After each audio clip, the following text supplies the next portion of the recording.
हरि ओम।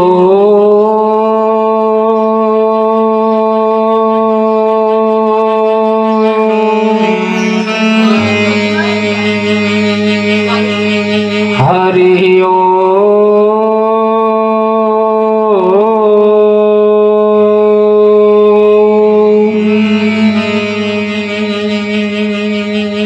हरि ओम।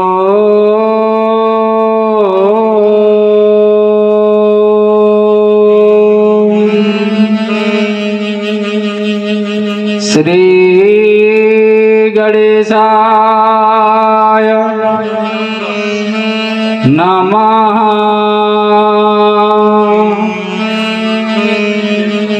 श्री महा सरस्वत्यै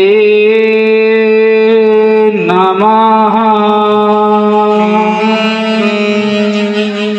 श्री गुरवे नमः।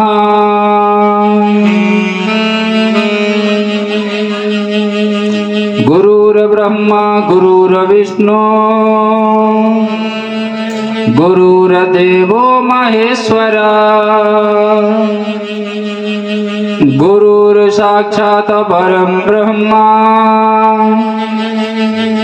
तस्मै श्री गुरवे नमः। ध्याये नित्यं महेशं रजतगिरिनिभं चारुचन्द्रावतंसं रत्नाकल्पोज्ज्वलंगं परशुमृगवराभीतिहस्तं प्रसन्नं पद्मासीनं समन्ताते स्तुतममर्गणे व्याघ्रकृतिं वसाना विश्वाद्यं विश्ववन्द्यं निखिलवैर्णं पंचवक्त्रं त्रिनेत्रं यो अन्तः प्रविश्य मम वाचमिमां प्रसुप्तां सञ्जीवयत्यखिलशक्तिधरः स्वधाम्ना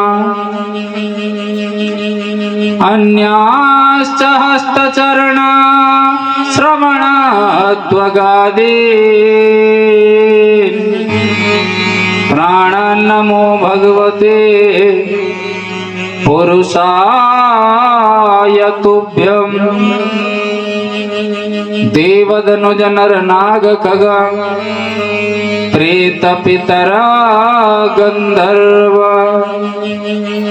वंदो किन्नर रजनीचर कृपा करहूं मम सर्व।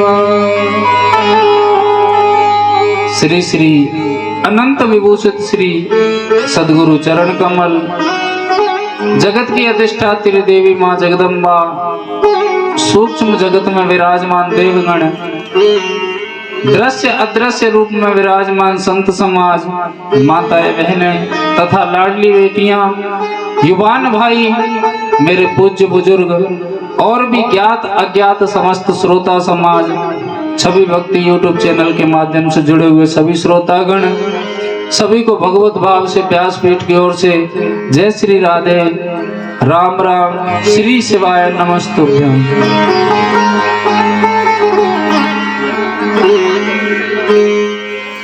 आपकी कॉलोनी में श्री शिव मंदिर पर देवाधिदेव महादेव की कृपा से आज श्री शिव महापुराण का आयोजन हुआ है।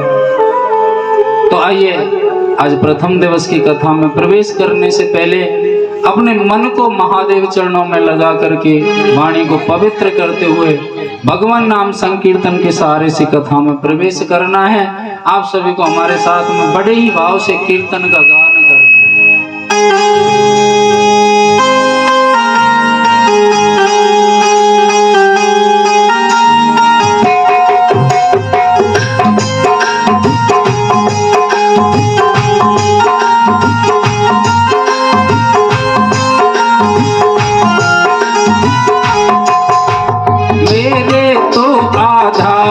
सिया राम के चरणार बिंद मेरे तो आधार सिया राम के चरणार बिंद सिया राम के चरणार विंद। मेरे तो आधार सिया राम के चरणार विंद। सीता के चरणार विंद राम के चरणार विंद। सीता के चरणार विंद राम के चरणार विंद। सीता के चरणार विंद राम के चरणार विंद। सीता के चरणार विंद राम के चरणार विंद। आपको भी हमारे साथ में बोलना है। आगे मैं बोलूंगा, पीछे आपको बोलना है। कहते हैं कि भगवान का नाम उच्चारण करने से तन और मन दोनों पवित्र हो जाते हैं। एक तो भागीरथी माता गंगा है जिसमें स्नान करने से केवल तन पवित्र होता है, लेकिन भगवान नाम के सत्संग की गंगा है, इसको उच्चारण करने से तन और मन दोनों पवित्र हो जाते हैं। इसलिए आप सभी को हमारे साथ में बोलना है। ये आपके यहाँ ये चल रहा है, ये 7 दिन का अनुष्ठान है। ये 7 दिन का अनुष्ठान है और 7 दिन तो मैं जबरदस्ती आपसे उच्चारण करवाऊंगा भगवान का नाम, चाहे आपको भले ही बुरा लगे। गौरा के चरणार बिंद, भोले के चरणार बिंद।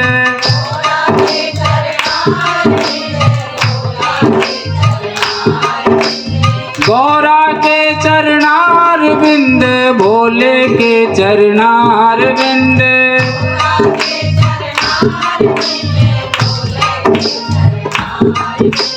मेरे तो आधार शंभू बाबा के चरणार बिंद। मेरे तो आधार शंभू बाबा के चरणार बिंद। मेरे तो आधार शंभू बाबा के चरणार बिंद। मेरे तो आधार शंभू बाबा के चरणार बिंद। मेरे तो आधार हर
हनुमत के चरणार बिंद।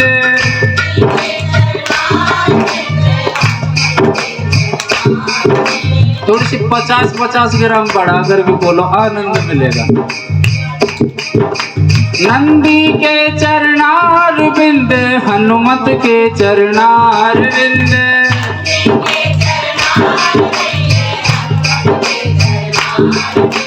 नंदी के चरणार बिंद, हनुमत के चरणार बिंद।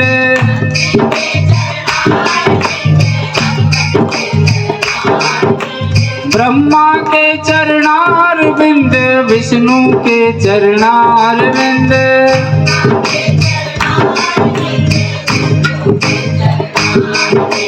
ब्रह्मा के चरणार बिंद, विष्णु के चरणार बिंद।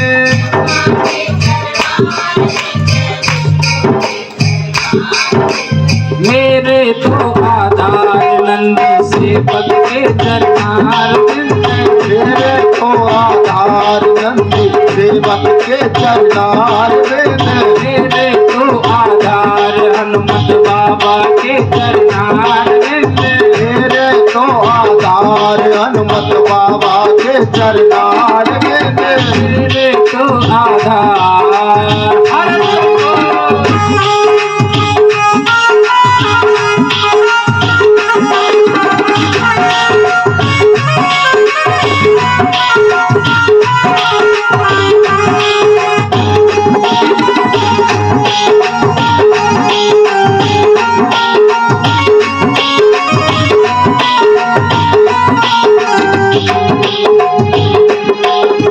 पकड़ लो हाथ त्रिपुरारी, पकड़ लो हाथ त्रिपुरारी, नहीं फिर डूब जाएंगे। पकड़ लो हाथ त्रिपुरारी, नहीं फिर डूब जाएंगे। पकड़ लो हाथ त्रिपुरारी, नहीं फिर डूब जाएंगे। पकड़ लो हाथ त्रिपुरारी, नहीं फिर डूब जाएंगे।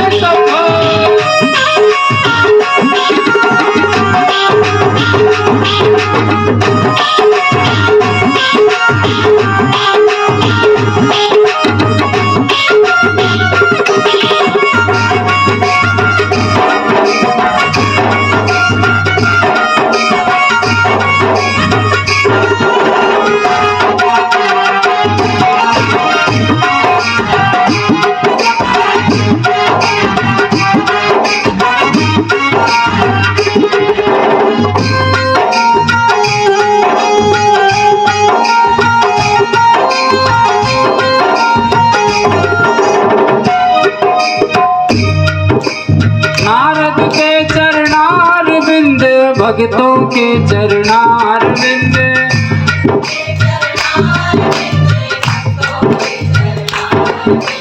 नारद के चरणार बिंद, भक्तों के चरणार बिंद,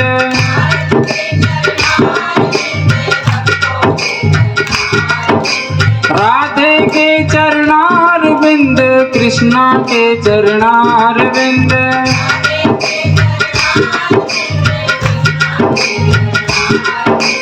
राधे के चरणार बिंद, कृष्णा के चरणार बिंद,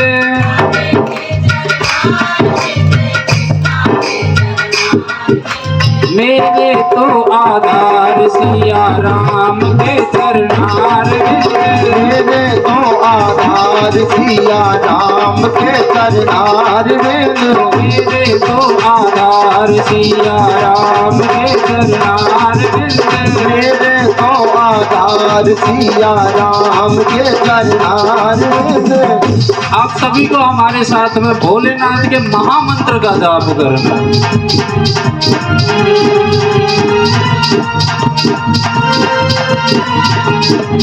इस महामंत्र को जपने से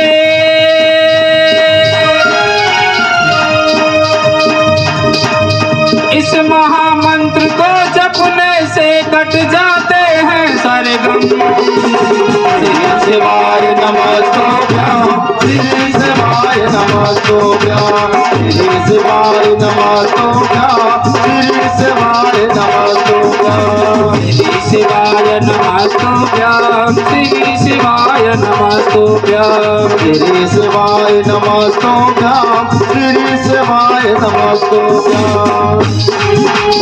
सबके संकट हरने वाला, श्री शिवाय नमस्तुभ्यं, सबके संकट हरने वाला, श्री शिवाय नमस्तुभ्यं, तन मन पावन करने वाला, श्री शिवाय नमस्तुभ्यं, तन मन पावन करने वाला, श्री शिवाय नमस्तुभ्यं, मोक्ष मुक्त को देने वाला, श्री शिवाय नमस्तुभ्यं, श्री शिवाय नमस्तुभ्यं, श्री शिवाय श्री शिवाय नमस्तुभ्यं, श्री शिवाय नमस्तुभ्यं, श्री शिवाय नमस्तुभ्यं, श्री शिवाय नमस्तुभ्यं, श्री शिवाय नमस्तुभ्यं, श्री शिवाय नमस्तुभ्यं। ब्रह्मा विष्णु नारद बोले, श्री शिवाय नमस्तुभ्यं, आपको हमारे साथ में श्री शिवाय नमस्तुभ्यं बोलना है। ब्रह्मा विष्णु नारद बोले, थोड़ा उच्च स्वर में बोलो, ऊंचा बोलो, जैसे पड़ोसी से लड़ाई है ना, ऐसे बोलो।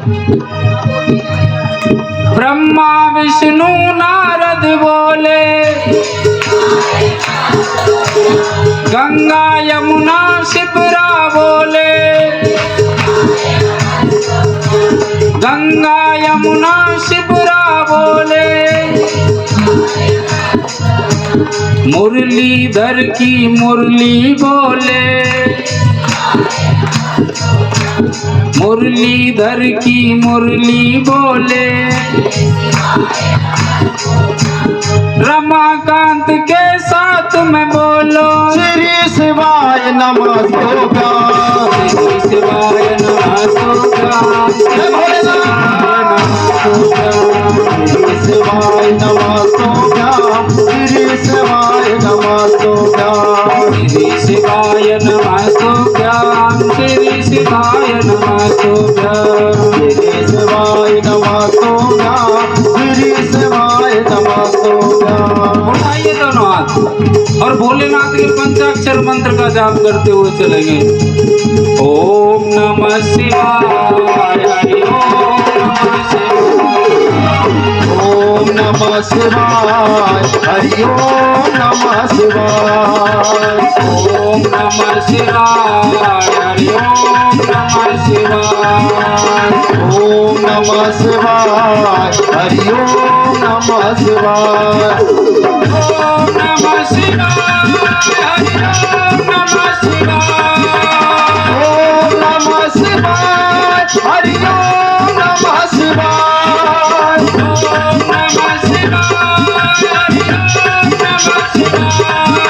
ओम नमः शिवाय, हरि ओम नमः शिवाय, ओम नमः शिवाय,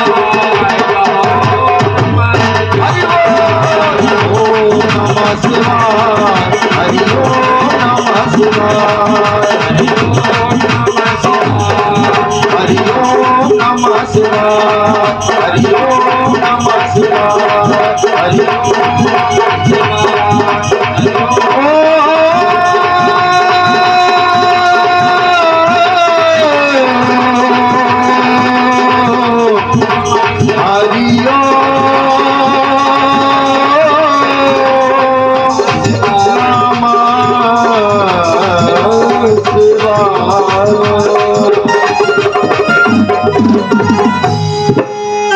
हरि ओम नमः शिवाय।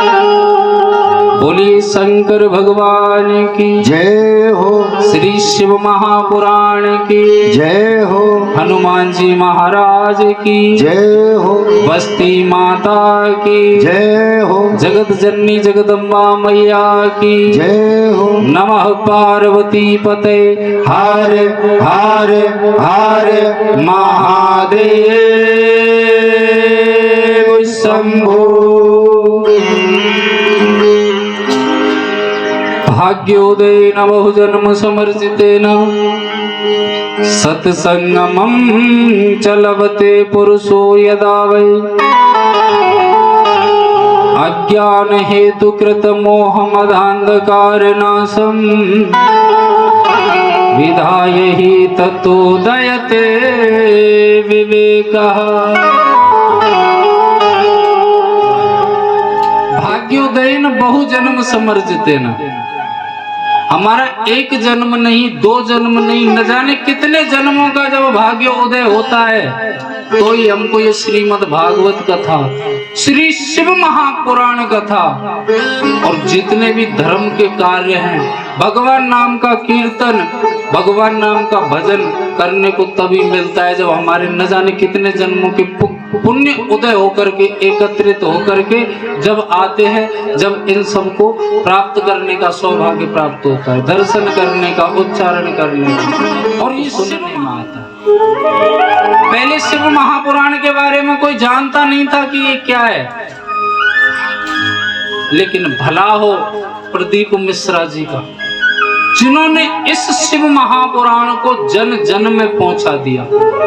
और ये शिव महापुराण कोई साधारण पुराण नहीं है, ये एक औषधि है। औषधि समझती हो मैया? एक दवाई है। शरीर में कैसा भी रोग हो, अगर नियमित जब तक अनुष्ठान चलता है, जब तक शिव महापुराण चलती है, अगर जो पीड़ित व्यक्ति है वो अगर शिव महापुराण सुन लेता है तो उसके शरीर के सारे कष्ट दूर हो जाते हैं। मैं नहीं कहता इस बात को, शिव महापुराण कहती है प्रमाण के साथ। भाग्योदयेन बहुजन्म समर्जितेन सत्संगमं च लभते पुरुषो यदा वै। ये जो कथाएं होती हैं इनको हम सुनने के लिए जाते हैं तो हमारा समय व्यर्थ नहीं जाता। बहुत से कहते हैं कितनी कथाएं सुने, कब तक सुने, कल यहाँ हुई परसों वहां हुई, लेकिन इन कथाओं को जितना आप सुनोगे उतना ही जीवन में निखार आता है। ये शिव महापुराण कथा सिखाती है। जैसे आज हम सब इस पावन पवित्र भूमि पर सभी एकत्रित हुए कथा सुनने के लिए, कहने के लिए, ऐसे ही पुराणों की विद्या के लिए बड़ी एक सुंदर भूमि है जिसे हम नैमिषारण्य क्षेत्र कहते हैं। तो नैमिषारण्य क्षेत्र में 88,000 संत जन रहते हैं, महात्मा ही महात्मा। उन महात्माओं को पुराणों में सोनकादि नाम से संबोधित किया गया है। 88,000 ऋषियों को सोनकादि ऋषि कहते हैं। उनके पास में नित्य का काम था कि प्रातः जागे, अपना जो नित्य का नियम है वो किया, और नियम के बाद में वो सब एक जगह इकट्ठे हो जाते जैसे आप सब और हम इकट्ठे हुए, और उसके बाद में कोई भी एक भगवान की चर्चा छेड़ देता और उसी चर्चा को करते करते सांझ हो जाती। कहने का मतलब है कि उन संत महात्माओं का जो दिन है, दिनचर्या है, जीवन है, केवल भगवान की कथाओं में भगवान की नाम की महिमा में ही निकलता था। जब वो एकत्रित होकर के बैठते थे तो उन सभी महात्माओं के बीच में एक ब्राह्मण का बालक था जिसे हम पुराणों में सूत जी नाम से संबोधित किया गया, जिनका नाम था रोमहर्षण। उनकी उम्र थी केवल 20 वर्ष की। कितने वर्ष की थी? अब 20 वर्ष का बालक कितना बड़ा होता है। और जो महात्मा थे उनमें लाखों वर्ष पुराने महात्मा थे, एक लाख वर्ष की उम्र थी उनकी। लेकिन जब वो बालक, ब्राह्मण बालक आया करता था उनके बीच में तो सभी महात्मा खड़े होकर के स्वागत सत्कार करते थे, आदर सम्मान देते थे। कोई साष्टांग प्रणाम कर रहा है। अब आप सोचिए कि लाखों वर्ष जिनकी उम्र है और एक 20 वर्ष के बालक के अगर कोई चरण स्पर्श करता है, आदर सम्मान देता है, तो उस 20 वर्ष के बालक से क्या गुजरती होगी।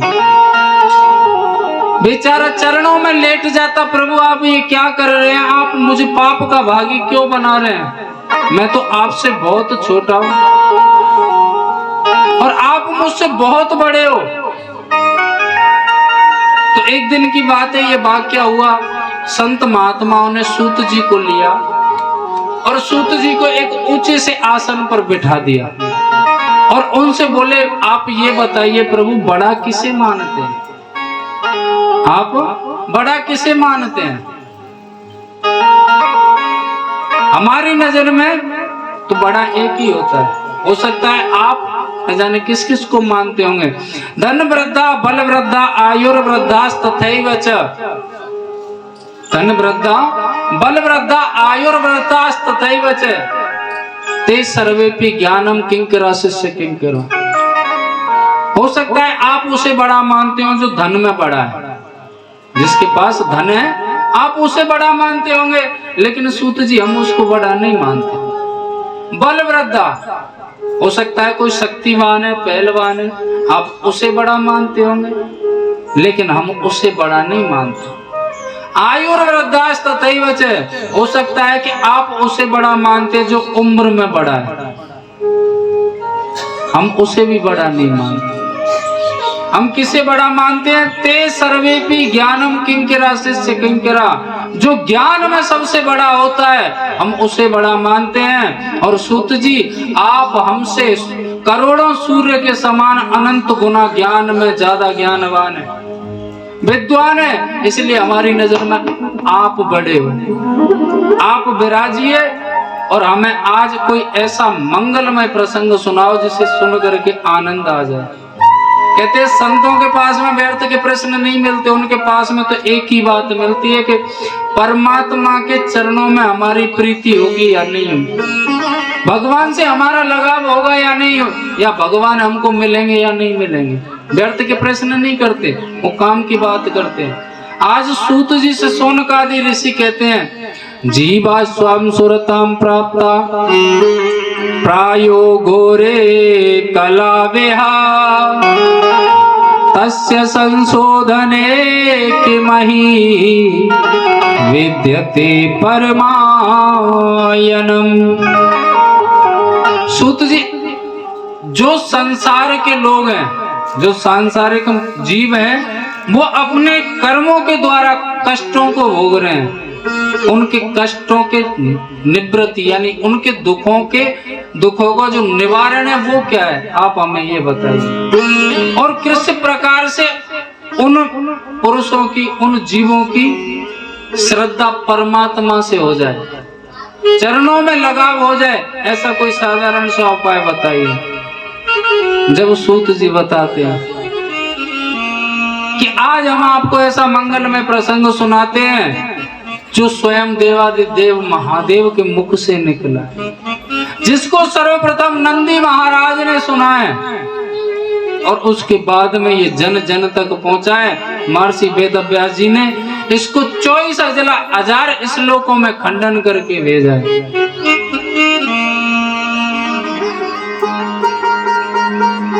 तो आज सूत जी शौनकादि ऋषियों को शिव महापुराण के बारे में बता रहे हैं। सूत जी कह रहे हैं प्रभु ये शिव महापुराण क्या है? बोले हमारी 18 पुराण है। कितनी पुराण है? 18 पुराण। और जो 18वें नंबर की पुराण है वो शायद जन जन तक पहुंच चुकी है, जिसे हम श्रीमद् भागवत महापुराण के नाम से जानते।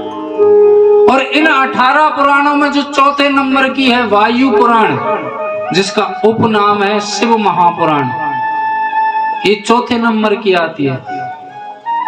इसमें शिव तत्व की प्राप्ति होती है। ये शिव कथा है। शिव का मतलब होता है कल्याणकारी। क्या मतलब होता है? कल्याणकारी। जिस कथा को सुनने मात्र से जीव का कल्याण हो जाता है, कल्याण प्रदान कर देती है, वो है शिव कथा। आज उस कथा के बारे में बताते हैं। शौनकादि ऋषि कहते हैं कि प्रभु इस कथा को नंदी के बाद में किसने सुना? पहले बताइए तो सही, जब भी तो हमको पता चलेगा कि इसकी क्या महिमा है। ये शिव महापुराण कहीं भी विस्तार से नहीं है, मतलब एक क्रम से नहीं है। जो सूत जी से प्रश्न पूछते हैं वो महात्मा ऋषि मुनि शौनकादि ऋषि उसका वो जवाब देते हैं। तो आज शिव कथा के बारे में पूछते हैं कि इसको सर्वप्रथम किसने सुना और इसके सुनने से लाभ क्या है। कहते हैं एक देवराज नाम का ब्राह्मण था और वो ब्राह्मण कैसा था कि उसका जन्म केवल ब्राह्मण कुल में हुआ था। कर्म उसके मलेच्छ थे, पापी कर्म थे उसके। पापी कर्म करने का मतलब ये नहीं होता कि किसी की हत्याएं करें। अगर हमारी वजह से किसी की आत्मा दुख जाती है ये भी पाप होता है।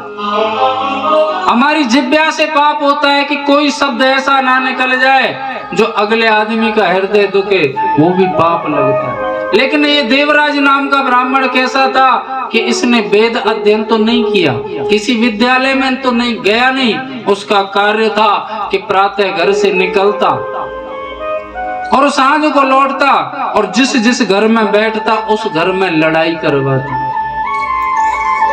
और लड़ाई करवाने के बाद में धीरे धीरे वो बड़ा होता गया तो चोरी डकैती पर आ गया। चोरी डकैती से भी पार नहीं पड़ी तो लोगों की हत्याएं करने लगा। जब कहते हैं कि जब लूटपाट करता था तो कोई राजी बाजी से नहीं देता, उसकी हत्या कर देता। जहां भी धर्म का कार्य हो रहा है, जैसे यह शिव महापुराण हो रही है और बीच में आकर के टांग अड़ा दे, इस कार्य को ही समाप्त करवा दे, होने ना दे।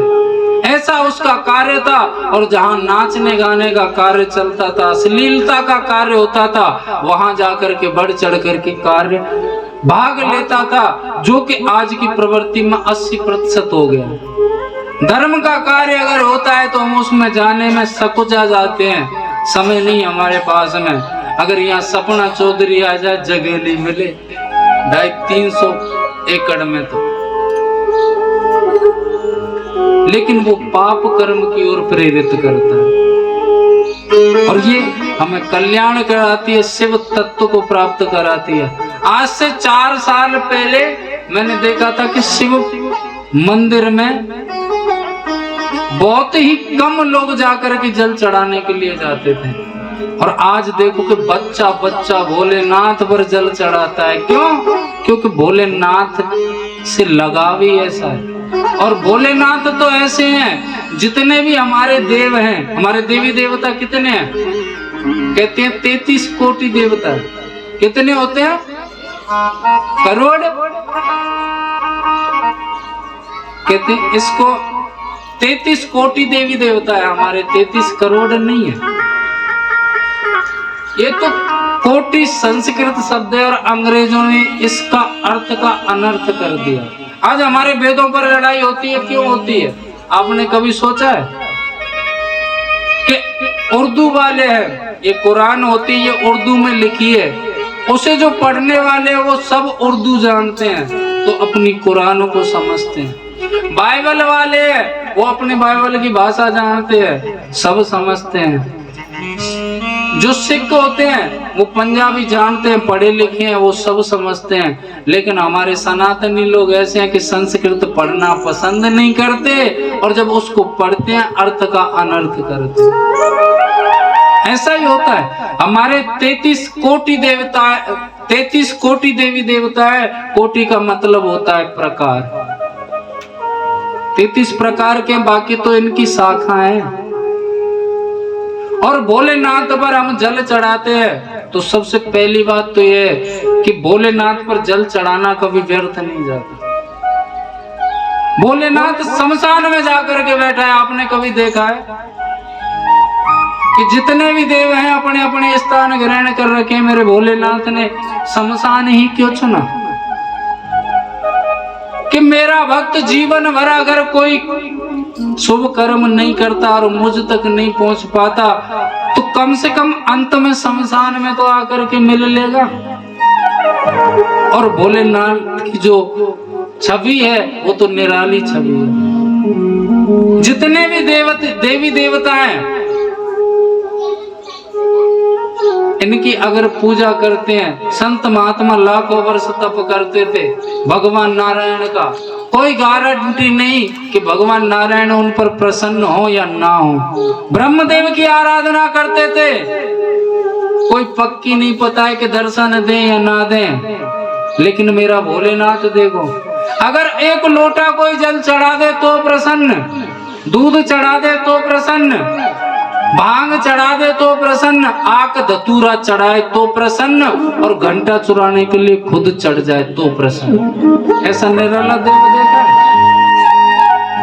और इसकी मूर्त ये कथा में आएगा कि इस जितने भी हमारे देवी देवता हैं सबकी मूर्ति पूजा है, मूर्ति में पूजा होती है। लेकिन मेरे भोलेनाथ की लिंगायत आकृति में पूजा होती है। इसका भी अर्थ का अनर्थ करते हैं, ये कथा में आएगा आगे जाकर।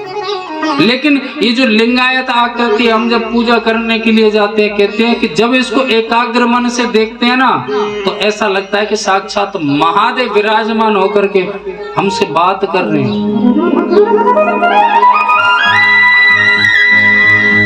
हमने ठाकुर जी का दर्शन किया है। ठाकुर जी की हर कोई कहता है कि इसकी मोहनी मूर्त है, मोहनी छवि है ठाकुर जी की। लेकिन भोलेनाथ से भी कभी आप एकाग्र मन से कभी दर्शन करना 5 मिनट। मैं ये तो नहीं कहता, लेकिन ये जरूर कहता हूं कि ठाकुर जी को भूल जाओगे। मोहनी मूरत पे बाबा दिल दीवाना हो गया,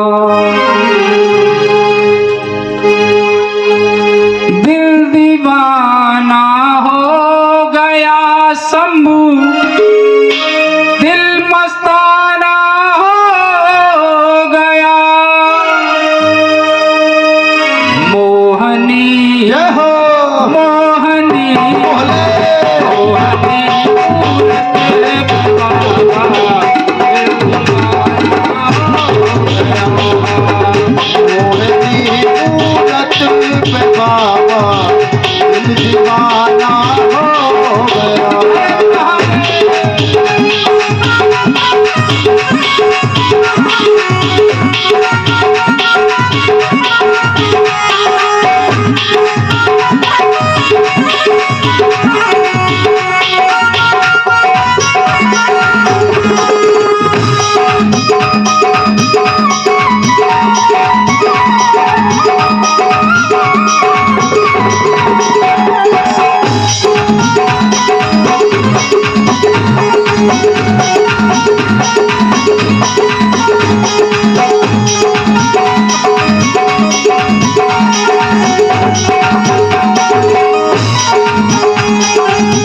एक तो तेरे माथे पे चंदा दूसरी भस्मी लगी। एक तो तेरे माथे पे चंदा दूसरी भस्मी लगी। एक तो तेरे माथे पे चंदा दूसरी भस्मी लगी। एक तो तेरे माथे पे चंदा दूसरी भस्मी लगी। तीसरा तीसरा तीसरा गंगा दीवाना दिल दीवाना। कृष्णा गंगा कहाना दिल दीवाना हो गया।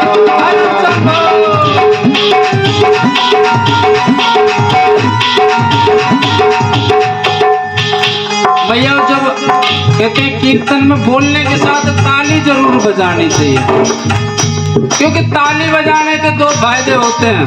पहला फायदा तो यह कि हमारे आसपास में जो मक्खी मच्छर भटक रहे हैं ये चपेट में आ जाने से समाप्त होते हैं। दूसरा कि हमारे हाथ में जो दुर्भाग्य की रेखाएं बनी हुई हैं वो भगवान के कीर्तन में ताली बजाने से सही हो जाती है, नष्ट हो जाती है। इसलिए ताली बजा करके कीर्तन गाना चाहिए। हर हर महादेव।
गले में नाग पड़े हुए हैं काले और मुंडों की माला पड़ी हुई है। एक तो तेरे नाग काले दूजी माला मुंडों की। एक तो तेरे नाग काले दूजी माला मुंडों की। तीसरा कृष्णा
वीराने में बसता है, शमशान में बसता है, इसने भी कहते हैं इससे बड़ा दानी भी नहीं है कोई।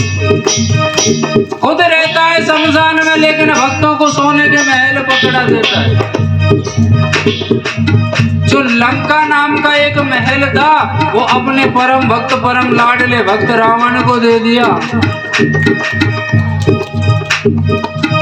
एक तो दानी बड़े हो एक तो दानी बड़े हो दान दी। तीसरा नंदी है सेवक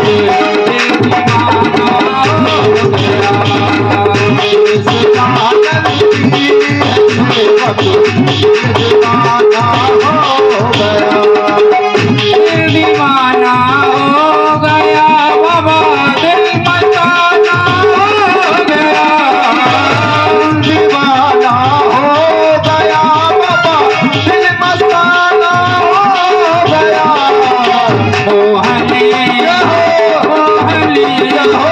मोहनी मूरत पे बाबा दिल दीवाना हो गया।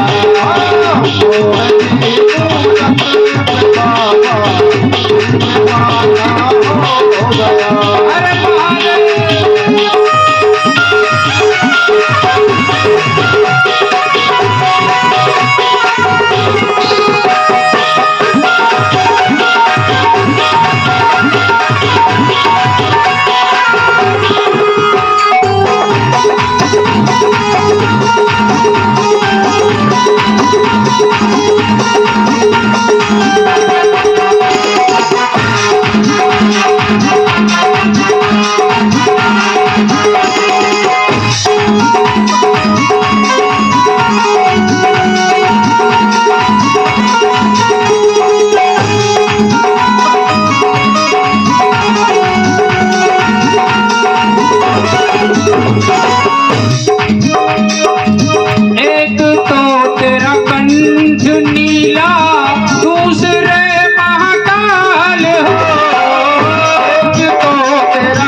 भजन अच्छा नहीं लग रहा है?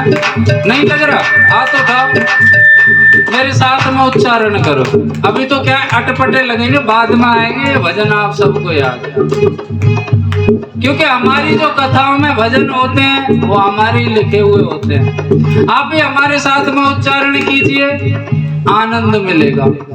एक तो तेरा कंठ नीला, दूसरे महाकाल हो।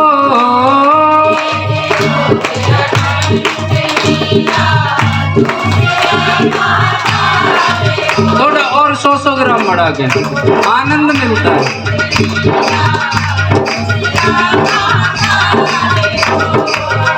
एक तो तेरा कंठ नीला, दूसरे महाकाल हो।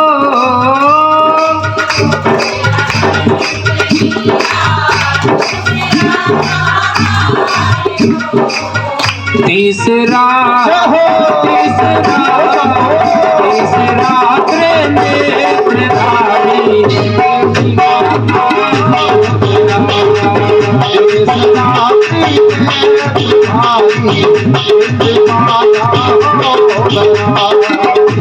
दीवाना हो गया बाबा दिल मस्ताना हो गया दीवाना हो गया बाबा दिल मस्ताना हो गया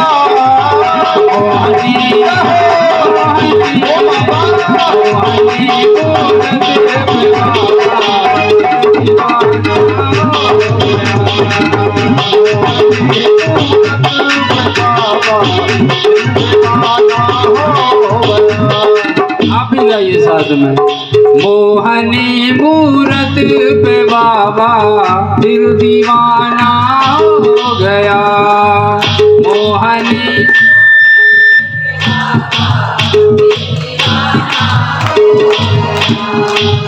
मोहनी मूरत पे बाबा दिल दीवाना हो गया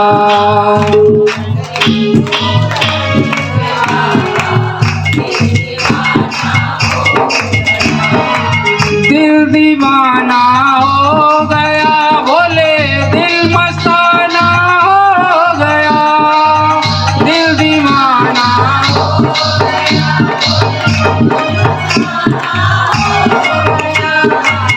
मोहनी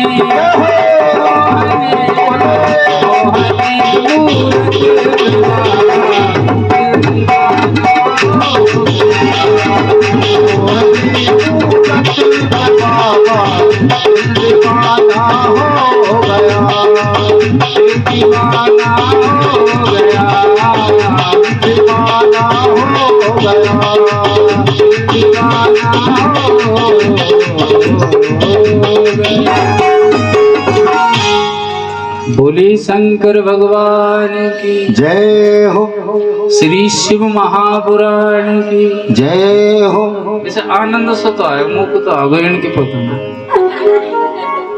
आनंद आयो मैया अच्छी लग रही है ना अभी तो आनंद तो आएगा जहाँ बाबा विराजमान होते वहाँ आनंद ही आनंद बरसता है देखने को फक्कड़ है लेकिन इसके पास से उठने को मन नहीं करता। तो आइए कथा पर चलते हैं। देवराज नाम के एक ब्राह्मण थे जो कभी वेद अध्ययन किया नहीं, पूजा पाठ कभी करते नहीं थे। कहने का मतलब था कि वो बिल्कुल नास्तिक थे।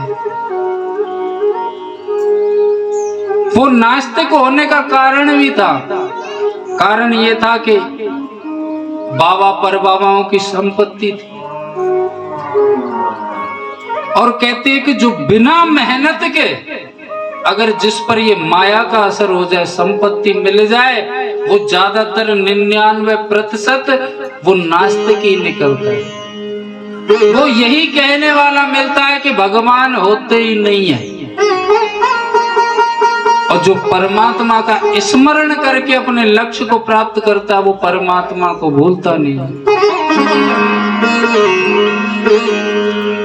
और कहते हैं कि जो परमात्मा को हमेशा स्मरण करके चलता है तो यूं तो कहते हैं कि सुख और दुख ये जीवन के दो पहलू हैं। ये तो आते जाते रहते हैं लेकिन दुखों को सहने की क्षमता जो भगवान नाम के सहारे से मिलती है वैसे मिलती नहीं।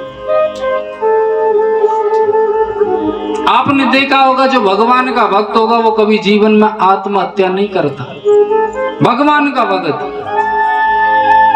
और जो भगवान का भक्त नहीं होगा वो नास्तिक होगा, हल्की सी परेशानी से अपने आप को समाप्त कर लेता है। ये जो देवराज नाम के पंडित जी थे इन्होंने इतना अधर्म किया और अधर्म करते करते बुढ़ापा आ गया, शरीर साथ नहीं दे रहा था बिल्कुल भी। गांव वाले देख करके इसको अपने पीठ फेर लेते, अपने पास में नहीं बैठाते। और सही बात है, अगर कोई आदमी हो हमारे घर आता हो एक दो बार उसकी वजह से लड़ाई हो जाए, तीसरे दिन तक बढ़वा दे, निकाला ही नहीं। गेट मत खोल दे भैया, बोलते गेट मत खोल दे। सभी व्यक्ति परेशान, जब बुढ़ापे में कई दिन हो गए अपनी चारपाई पे पड़े पड़े, एक दिन न जाने क्या उसके मन में आया, अपनी चारपाई से खड़ा हुआ और जंगल की ओर चला गया। और जंगल में कौन मिलता है? आपने कभी गौर किया?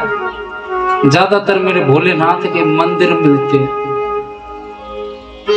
कारण कि जितने भी हमारी देवी देवता हैं, इनका तप करते हैं तो समय लगता है। और मेरे भोलेनाथ एक ऐसे हैं भोले भाले कि इनको एक जल से यानी एक बिल पत्र से रिझाया जा सकता है। जाकर के शिवलिंग की स्थापना करते जंगल में जाकर के भक्त और तप करते, भोलेनाथ प्रसन्न होते और वहीं पर वो शिवलिंग स्थापित रह जाता और उसी का आगे जाकर के निर्माण हो जाता। एकांत में बनते थे। और भोलेनाथ तो ऐसे देव हैं जो वरदान देते समय सोचते ही नहीं, भगत तुरंत तो प्रसन्न होते हैं जल्दी। और भक्त जो मांगता है उसे दे देते हैं, कभी सोच विचार ही नहीं करते कि इसने क्या मांगा। एक तो ऐसा भगत मिल गया हमारे अजीत भैया जैसा, बोले वरदान दे दो बाबा। बोले मांग ले, देने के लिए आया हूँ। क्या वरदान चाहिए? बोले जिसके ऊपर हाथ रखो भस्म हो जाए। तथास्तु कह दिया। बाबा चलने के लिए हुए। भगत बोला, बोले बाबा कहाँ चले? बोले हम तो चले, हमने दे दिया वरदान, तुमने मांगा। बोले पता है हमने क्या मांगा? बोले तूने यही तो मांगा कि जिसके ऊपर हाथ रखे वो भस्म हो जाए, हमने दे दिया। तो बोले मैं कैसे मान लूं ये वरदान काम भी करता है? तो कैसे मानोगे? बोले चेक तो कर लूं। बोले कर ले। तो बोले आ जाओ तुम पे ही करूंगा। बाबा आगे आगे, भगत पीछे पीछे। ऐसे ऐसे भगतों से पाला पड़ता। देवराज नाम के ब्राह्मण जंगल में निकल गए, जैसे यहाँ पर कथा हो रही है ना शिव महापुराण की, ऐसे ही भोलेनाथ की कथा एक पंडित जी कह रहे थे शिवालय में। लाखों लोग बैठे थे और देवराज जो पंडित जी वो चलते चलते परेशान हो गए। जल की प्यास भी लगी थी, भूख भी लगी थी। बोले थोड़ा बैठ लूं यहाँ पर। जलपान किया और बैठे और कहते कथा इतनी रोचक थी भोलेनाथ की कि ना चाहते हो भी उस दुष्ट पापी ब्राह्मण का मन कथा श्रवण करने में लग गया।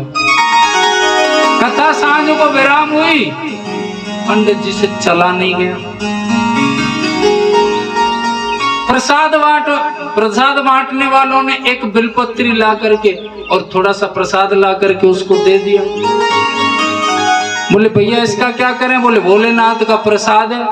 जिसने जन्म जीवन प्रसाद ग्रहण नहीं किया, परमात्मा की पूजा के दर्शन नहीं किए, कथाएं तो छोड़ो, अगर कहीं पर आरती भी बजती ना उसे भी नहीं बजने देता था, ऐसा दुष्ट था। लेकिन आज बिलपत्री का प्रसाद, बिलपत्री कोई साधारण नहीं, साक्षात महादेव है। आगे कथा में आएगा बिलपत्र का महात्म्य। बेलपत्री दी। बोले भैया इसका क्या करूं? बोले पालो। विचार नहीं किया और सीधी अंदर। और ये देखो कि भोलेनाथ की कृपा, जब कथा विराम हुई चलने के लिए हुआ, 2 कदम चला, खड़ा का खड़ा ही रह गया, प्राण निकल गए तुरंत। यमराज पहले ही बैठा था, चित्रगुप्त से कह दी थी कि इस देवराज को लेने के लिए मैं जाऊंगा। चित्रगुप्त बोले क्यों? आप क्यों जाओगे? हमारे दूत हैं, वो लेकर के आएंगे, घसीटते हुए लेकर के आएंगे। बोले नहीं, ये कोई साधारण नहीं है, ये महापापी है, इसलिए मैं जाऊंगा। दूतों के बस की बात नहीं है। जैसे कोई ज्यादा बड़ा अपराधी होता है, बड़े बड़े अधिकारी आते हैं पकड़ने के लिए, ऐसे ही यमराज स्वयं आए। और जैसे ही आकर के देवराज ब्राह्मण के गले में पासा डाला, जब आते हैं ना ये दूत या यमराज स्वयं, तो जीव के गले में पट्टा डाल करके ले जाते हैं घसीटते हुए। जैसे ही पट्टा डाला, भोलेनाथ नंदी बाबा को लेकर के बीच में प्रकट हो गए। रुको यमराज जी। भोलेनाथ को देखा, प्रणाम किया साष्टांग।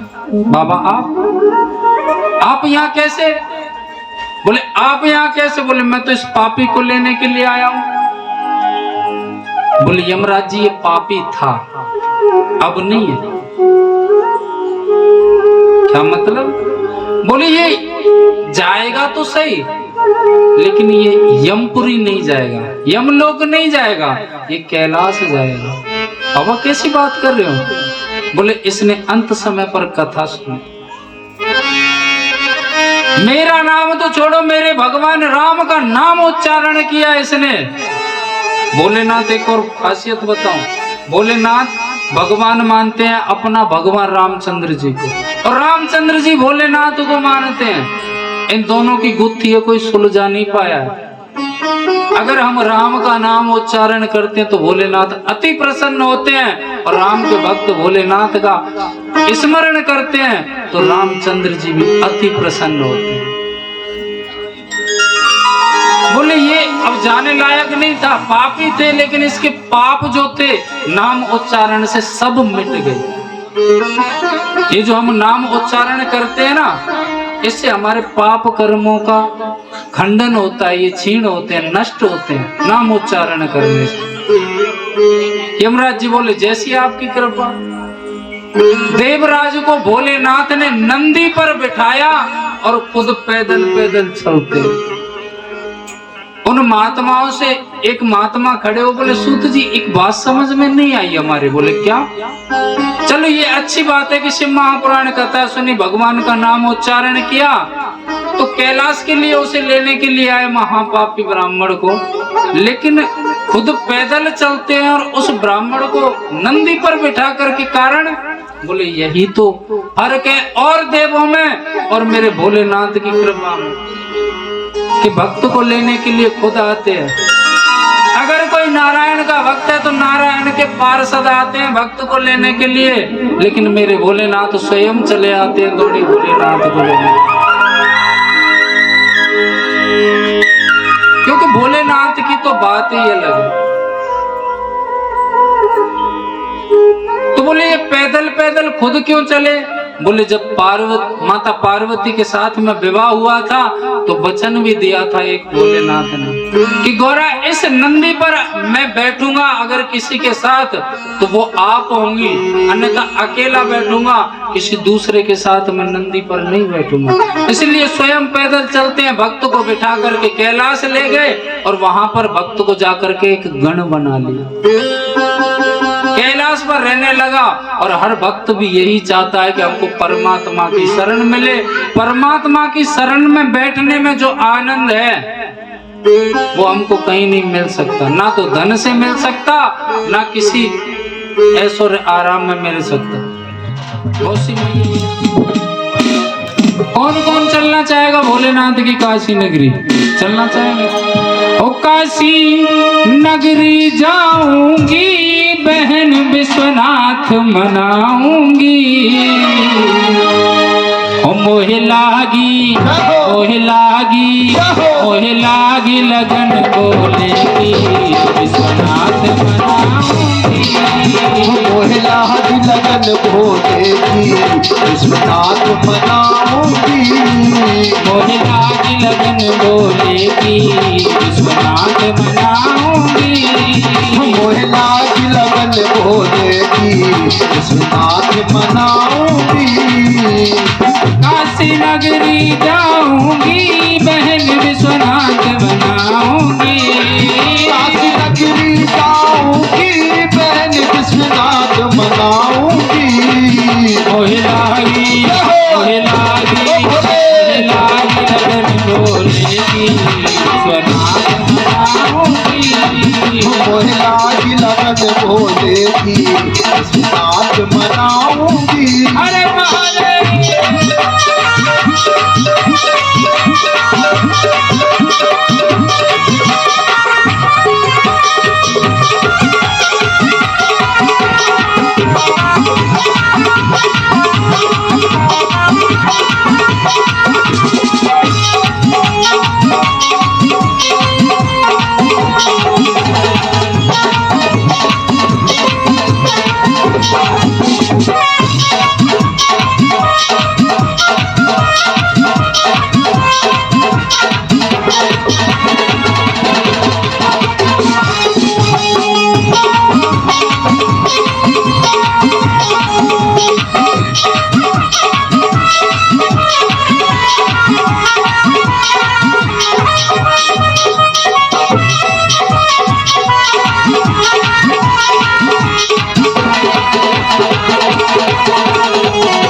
है अति भारी बहना शंभुनाथ की। ओ महिमा है अति भारी बहना शंभुनाथ की। महिमा है अति भारी बहना शंभुनाथ की। महिमा है अति भारी बहना शंभुनाथ की।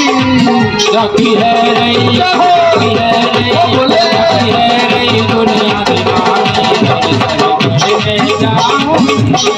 हो जाती है रही दुनिया दीवानी में जाऊंगी। रखी है रही दुनिया दीवानी दर्शन करने जाऊंगी। हो जाती है रही दुनिया दीवानी दर्शन करने जाऊं। हर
कृपा निधान।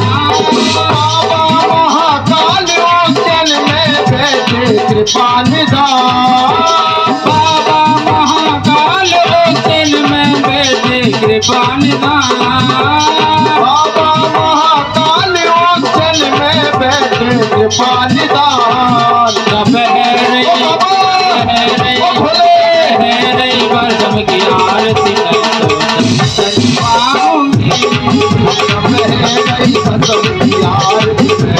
दर्शन पाऊंगी। सब है नई भस्म की आरती में तो दर्शन पाऊंगी। सब है नई भस्म की आरती में तो दर्शन पाऊंगी। हर महादेव।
गणपति शिव जी के दुलारे आजा।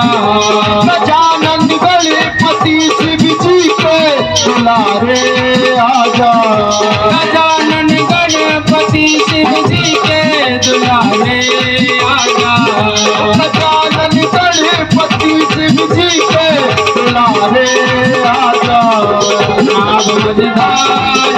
भक्तों के सहारे आजा। मझधार में भक्तों के सहारे आजा। आप मझधार में भक्तों के सहारे आजा। आप मझधार में भक्तों के सहारे आजा। गजानन गणपति शिव जी के दुलारे आजा। गजानन गणपति शिव जी के दुलारे आजा। आप मझधार में भक्तों के सहारे हो। मझधार में भक्तों के सहारे आजा। आजा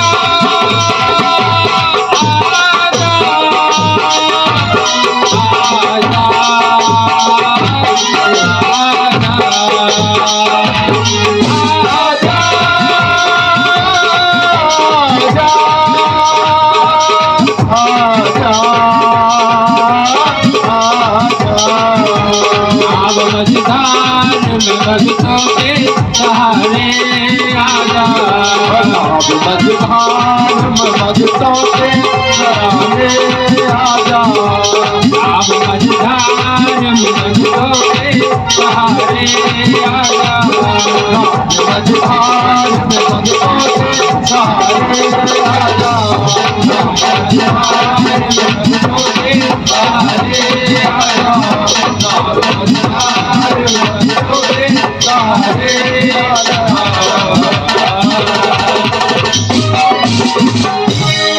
बोलिए गजानंद भगवान की जय हो। श्री शिव महापुराण की जय हो। हनुमान जी महाराज की जय हो। बस्ती माता की जय हो। जगत जननी जगदम्बा मैया की जय हो। नमः पार्वती पतये हारे हारे हारे महादेव शंभो।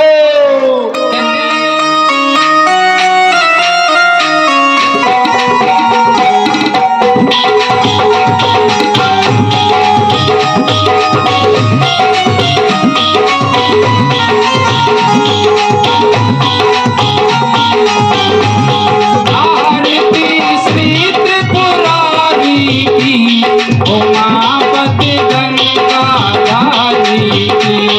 आरती श्री त्रिपुरारी की उमापति गंगाधारी की। आरती श्री त्रिपुरारी की उमापति गंगाधारी की। आरती श्री त्रिपुरारी की उमापति गंगाधारी की। सिर पे जटा जूट सोहे सिर पे जटा झूठ सोए। सिर पे जटा जूट सोहे सिर पे जटा झूठ सोए। चंद्रमा सबका मन मोहे चंद्रमा सबका मन मोहे। चंद्रमा सबका मन मोहे चंद्रमा सबका मन मोहे। जटा में गंग ये नित भंग जटा में गंग पिए नित भंग। भगत के संकट हारी की उमापति गंगाधारी की। आरती श्री त्रिपुरारी की उमापति गंगाधारी की। आरती श्री त्रिपुरारी की उमापति गंगाधारी की।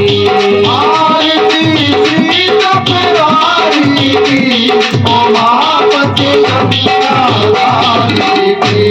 जगत में सबसे बड़ी है शान। जगत में सबसे बड़ी है शान। जगत में सबसे बड़ी है शान। जगत में सबसे बड़ी है शान। बाजे डमरू की मीठी तान। बजे डमरू की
संग सोहे प्यारे, कंवरिया संग सोहे प्यारे।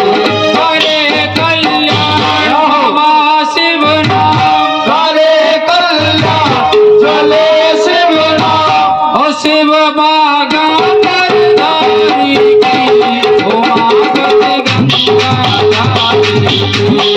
आरती श्री त्रिपुरारी की, उमापति गंगा धारी की। आरती श्री त्रिपुरारी की, उमापति गंगा धारी की।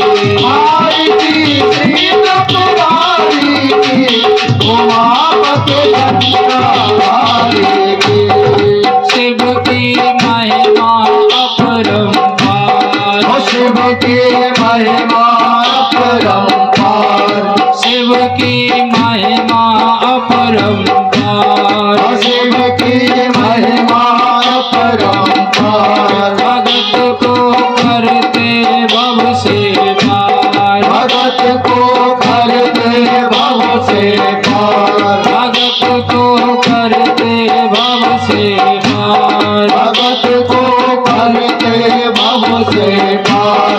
जपो शिव नाम सुबह और शाम, जपो शिव नाम सुबह और शाम। सदा भगतन हितकारी, उमापति गंगा धारी की।